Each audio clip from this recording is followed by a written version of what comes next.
Oi, pessoal, tudo bem? Sou a professora Lilian Rampazzo e estou aqui hoje para tratar dos motivos que levaram o IPRESB a passar de um cenário superavitário para um cenário deficitário. Para tanto, é importante destacar que esse não será um vídeo curto como os anteriores. Ele vai ter uma longa duração porque os assuntos aqui abordados, eles são de natureza mais técnica e complexa.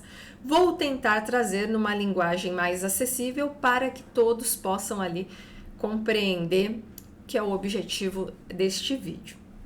É importante informar que para a construção dessa narrativa, alguns foram os fatores relevantes para serem colocados.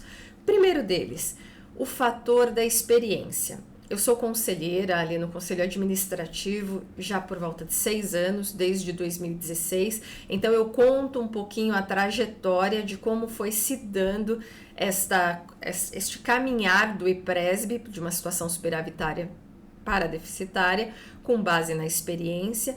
Num segundo momento, com base na minha formação acadêmica, eu sou professora, sou especialista, sou mestre na área de gestão pública e política pública educacional, então assuntos como legislação, finanças públicas, educação e agora, por ter sido conselheira, a questão previdenciária se tornaram muito presente nesses últimos anos. Então eu trago um pouquinho desta bagagem nesse vídeo para compartilhar com vocês. E por que eu estou contando tudo isso? Eu estou contando tudo isso porque, embora seja uma percepção como conselheira dos motivos que eu vou apresentar, essa percepção ela não veio do senso comum. Ela veio de toda uma construção ali tida por esta formação, por essa experiência e principalmente pela análise documental do Instituto de Previdência. Então, eu parti dos estudos atuariais desde 2015 até o ano de 2021, onde eu vou abordando dentro do próprio estudo atuarial, que está no site do IPRESB, quais os motivos que levaram para esse déficit. Então, terá uma sequência aí de 6 slides, onde eu tento tratar da temática. Então, vamos para o primeiro slide. Por que será que o IPRESB passou de superavitário para deficitário? É muito comum esse questionamento entre os servidores que me perguntam: Lilian, mas cadê o dinheiro do IPRESB? Sumiu? Eu não vou ter aposentadoria? Calma, não é bem assim. Como já foi explicado no vídeo anterior, o déficit atuarial significa que, a longo prazo, a dívida assumida do IPRESB com relação ao pagamento de aposentadorias e pensões é superior ao que ele vai arrecadar nesse período. Mas não significa dizer que o dinheiro que esteve lá no IPRESB ele sumiu. Não, ele está lá aplicado nos fundos de investimentos, renda fixa, renda variável. O que significa dizer é que a nossa reserva que tem hoje não será suficiente para arcar com os compromissos ali a longo prazo. Então vamos entender. Para que fique mais claro, eu separei o período em 3 etapas. Se nós analisarmos de 2015 a 2021, que é onde se deu esse cenário de superávit para déficit, nós partimos lá do estudo atuarial de 2015 com mais de 391 milhões de superávit, significava dizer que a nossa reserva para pagamento de aposentadorias e pensões era muito superior à dívida naquele momento. Ao passo que terminamos dezembro de 2021, no último estudo atuarial, com um déficit de mais de 751 milhões, podendo chegar a mais de 1 bilhão no próximo estudo atuarial. Então, entender os fatores que levaram essa diminuição de receita e aumento dessa dívida nos faz enxergar caminhos para equacionar este déficit. Mas o que é importante nós entendermos de tudo isso? Por mais que o IPRESB tenha passado de uma situação de superávit para déficit atuarial, há um fator ao nosso favor. Em todos esses anos, o IPRESB ele esteve em superávit financeiro. O que significa isso? No ano, a receita recebida, todos os ganhos do IPRESB são superiores ao que ele gasta pagando os seus benefícios, dentre eles pensões e aposentadorias. Então, por isso que não há o que se alarmar no momento. É preocupante a situação? É. Devemos corrigir esse déficit? Devemos, porque senão a longo prazo vira uma bola de neve e daí será inevitável uma reforma previdenciária. Mas isso será um assunto para um outro tema. Então, já está posto que eu dividirei em 3 momentos o IPRESB. De 2015 a 2017, quando foi em superávit, por que gerou esse superávit? O que aconteceu nos anos subsequentes para 18 e 19 da equilíbrio atuarial e 20 e 21 chegarmos numa situação deficitária. Então vamos para a primeira fase. Ao analisar todos os fatores que impactam diretamente no estudo atuarial, alguns deles, melhor dizendo, foram responsáveis por esse consumo das nossas reservas de 391 milhões. No primeiro bloco de informações, onde está escrito repasse patronal e quantidade de servidores ativos, ali a gente vai ver que anualmente vai ter uma diminuição da receita do IPRESB, ao passo que no bloco seguinte há um aumento da despesa. O simples fato de diminuir uma receita e aumentar uma despesa vai o quê? Consumir as nossas reservas matemáticas e com isso mudar a situação de superavitária para um caminhar de uma situação em equilíbrio atuarial. Mas vamos ponto a ponto. Se vocês observarem, o repasse patronal, ali no ano de 2015, a gente tinha um repasse que continha alíquota patronal, alíquota suplementar, mais taxa de administração, que dava um montante de 21,64% que a prefeitura repassava ao IPRESB referente à folha de ativos. Em 2016, se vocês bem lembrarem, o Gil ele aprovou uma lei complementar que foi a 364, que fez o quê? Excluiu essa alíquota suplementar e por mais que tenha majorado sensivelmente a patronal, ainda houve um aporte muito inferior ao que vinha acontecendo ali até 2015. Então a gente passou de 21,64% para 18,99%, ou seja, menos 2,65% de repasse de toda a folha de servidores para o IPRESB. Quer queira, quer não, essa foi a medida mais importante que fez com que nossas reservas matemáticas fossem consumidas. Por quê?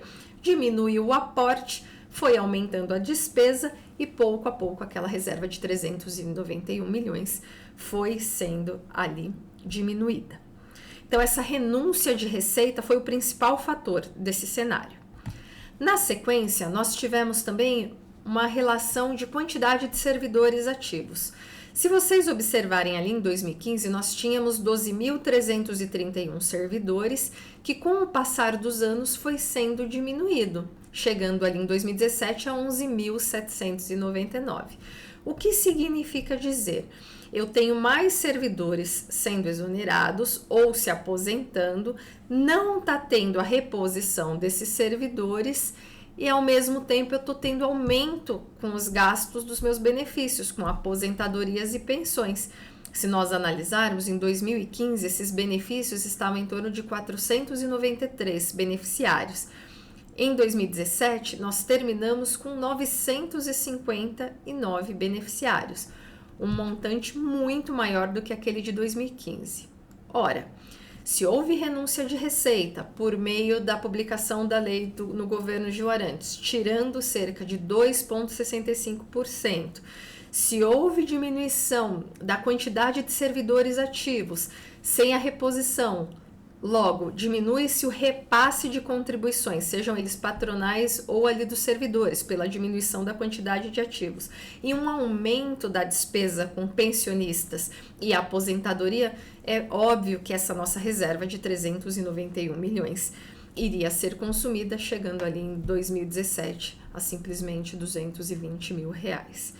Então, eu acho que ficou claro desse primeiro cenário que os fatores mais relevantes para a diminuição da reserva do IPRESB foi a lei complementar publicada em 2016 no governo Gil Arantes e também a discussão da reforma previdenciária que começou ali no governo Temer em 2017, que levou uma corrida atrás da aposentadoria de muitos servidores com o medo da reforma atingir aqui Barueri. O que é importante nós destacarmos?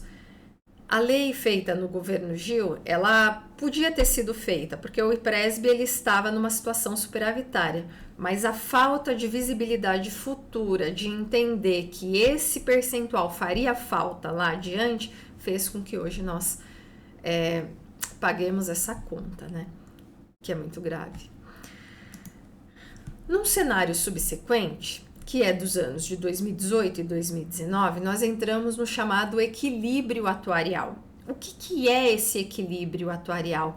É quando a receita e a despesa se igualam, gerando o resultado de zero. Então, tiveram alguns fatores que fizeram consumir aquela reserva de 220 mil que a gente tinha em 2017 e outros fatores que aumentaram a receita, que ajudaram a manter equalizado essa balança ali atuarial, para que não chegássemos num cenário deficitário. Que fatores foram esses? Primeiro ponto principal, taxa de juros. A taxa de juros ela vinha numa sequência de 6% em todos os anos. Em 2019, houve uma queda dessa taxa. Toda vez que há uma queda da taxa de juros, e essa taxa de juros é determinada nacionalmente, o IPRESB não tem controle sobre ela, a meta atuarial também diminui, mas o passivo atuarial aumenta. Então, quanto menor a taxa de juros, maior o passivo atuarial. Isso significa dizer um fator predominante para déficit atuarial. Na sequência, nós tivemos num primeiro momento uma redução de aposentados e pensionistas, mas em 2019 nós tivemos ali um leve aumento. Esse leve aumento ele gerou uma receita que ajudou a equalizar essa balança atuarial, principalmente no que tange ali aos servidores ativos. Se a gente observar, nós tínhamos em 2018 11.435 servidores ativos, um quadro inferior ao ano de 2017, o que geraria uma despesa, mas no ano seguinte nós tivemos o ingresso de novos servidores. E ao ter uma reposição desses servidores, deu um respiro ao IPRESB, uma receita a mais, e ajudou aí nessa balança atuarial. Um outro fator relevante para ter aumentado a receita do Instituto de Previdência ali nos anos de 2018 e 2019 foi principalmente o comportamento das finanças do IPRESB no mercado financeiro. Nós tivemos, por exemplo, no ano de 2019, o IPRESB ele teve uma ótima performance ali, em termos das suas aplicações. Ele superou a meta atuarial em 96%, ou seja, ele quase dobrou o esperado pelo período. Então, esse aporte adicional vindo do mercado financeiro também ajudou ali segurar a balança em equilíbrio atuarial. Um outro fator que ajudou para manter o equilíbrio foi o aumento da idade média para entrada em benefício, seja ele aposentadoria ou principalmente aposentadoria. Por quê? Se antes eu tinha servidores aposentando aos 60 anos, significa que mais próximo eu estava de ter um aumento da minha despesa. Ao passo que, se eu aumento um ano para o alcance dessa aposentadoria, significa que essa pessoa vai ficar um ano contribuindo a mais e um ano a menos sendo despesa para o IPRESB por meio da sua aposentadoria. Então, esse foi um outro fator que gerou ali uma receita que ajudou a manter o equilíbrio atuarial. Mas não podemos esquecer que em 2019, aquela reforma que começou a ser discutida no governo Temer, ela foi aprovada. E ao ser aprovada, a gente tem aquela migração de servidores ativos que estão em condições de aposentar, que correr para se aposentar com medo dessa reforma atingir aqui Barueri. Então, a todos esses fatores que ora aumentaram a despesa, ora aumentaram a receita, eles contribuíram para esse cenário de equilíbrio atuarial. Bom, vencida essa etapa, vem agora a mais delicada de todas, o momento em que a gente chega no déficit atuarial. E isso foi apurado nos anos de 2020 e 2021. Se nós bem lembrarmos, o ano de 2020 ele tem um fator extremamente significativo. E que fator é esse? O advento da pandemia. A pandemia mexeu com todos os mercados financeiros e a crise financeira instalada mundialmente não passou despercebida aqui pelo Brasil e não passou, obviamente, despercebida pelos institutos de previdências, onde muitos não conseguiram atingir as suas metas atuariais. Por quais motivos? Primeiro, a diminuição da taxa de juros. Se vocês bem se recordaram, nos slides anteriores ele vinha numa sequência de 6%. A partir de 2019 começou a diminuir e chegou ali em 2021 a 4,87%, a menor do período. Quando ele atinge valores tão baixos, o passivo atuarial aumenta, ou seja, a dívida atuarial aumenta e muito a longo prazo. Então esse foi um fator de extrema significância para a apuração do déficit atuarial no período. Tivemos também um aumento da despesa do IPRESB, seja pela quantidade de aposentados, muito consequente ali à reforma da Previdência ocorrida no período anterior, como também as mortes tidas na pandemia por Covid. Se vocês observarem, nós passamos de 192 pensionistas em 2020 para 318 pensionistas. Um comportamento muito elevado em relação aos outros anos. Não era essa média que vinha acontecendo ano a ano para pensionistas. Então, aumentou muito em decorrência ali esse cenário pandêmico. Os servidores ativos, nós tivemos cada vez mais servidores saindo, seja por aposentadoria, seja por que faleceu, seja por uma exoneração, e não tivemos a reposição de novos servidores. Então, toda vez em que não há a reposição dos servidores, seja porque não há concurso público, seja porque aumenta a terceirização, isso é muito lesivo ao IPRESB. Por quê? Diminui-se a quantidade de contribuintes ao passo que aumenta a quantidade de beneficiários. Se eu estou diminuindo receita e aumentando a despesa, eu trago cada vez mais para perto os meus consumos das reservas matemáticas. Então, para vocês terem uma ideia, eu iniciei os slides falando que por mais que estejamos num cenário deficitário atuarialmente, hoje temos uma situação confortável de superávit financeiro. Mas, se continuarmos nessa toada, esse superávit chegará a um momento que vai ser igualado na balança. E até os últimos ALMs lá do IPRESB, 2029 era o cenário onde a receita se igualaria à despesa e a partir dali nós estaríamos também em déficit financeiro, tá? Um outro fator que culminou para esse déficit atuarial foi o não atingimento da meta atuarial, muito impulsionado ali pela crise desencadeada pela pandemia. Então nós tivemos diminuição da taxa de juros, os ativos, o mercado financeiro não estava entregando o resultado esperado, seja em renda fixa ou renda variável, fez com que o IPRESB não atingisse a sua meta atuarial. Para vocês terem uma ideia, em 2020 a meta era em 10,39% e o IPRESB atingiu 2,3%. Em 2021 era 15,48%, ele atingiu ali 9,43%. Então esses foram os fatores mais significativos para gerar o déficit atuarial. Existem outros? Existem. Existe compensação previdenciária. O que é isso?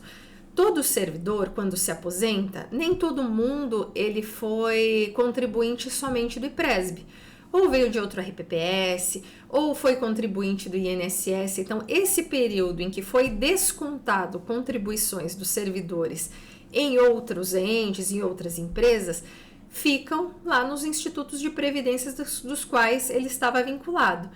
E esse servidor vem e se aposenta aqui no IPRESB, é necessário fazer uma compensação previdenciária, ou seja, o dinheiro do servidor que foi lá acumulado ano a ano, enquanto ele trabalhou em outro lugar, estava lá ou no INSS ou em outro RPPS, precisa passar para o IPRESB. E esse processo não é curto, é um processo longo, que às vezes leva anos.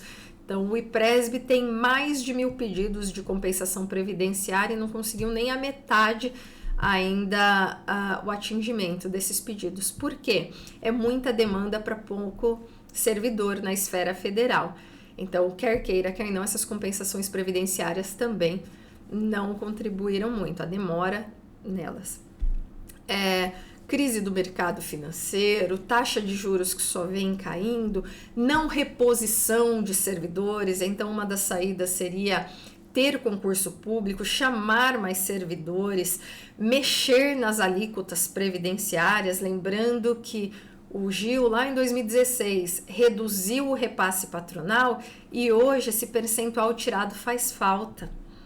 Então, é importante a gente ter essa sinalização para entender que não é que o dinheiro do IPRESB sumiu. Foram estratégias que foram adotadas, mais acontecimentos, principalmente em nível nacional, ou um fator isolado ali em nível municipal, que geraram esse resultado de déficit atuarial. Existe saída? Claro que existe. E daí a pergunta que se coloca é: o que fazer diante desse cenário? Existem medidas para equacionamento desse déficit. E essas medidas serão objeto de um vídeo posterior a esse, onde eu vou trazer a vocês quais alternativas são possíveis para o equacionamento desse déficit. Bom, espero que você tenha gostado do conteúdo, espero que eu tenha esclarecido a dúvida de todos vocês e me coloco à disposição aí para mais informações, para sugestões de próximos vídeos com os quais eu vou trabalhar aqui com vocês. Então, um bom dia a todos e até o próximo vídeo.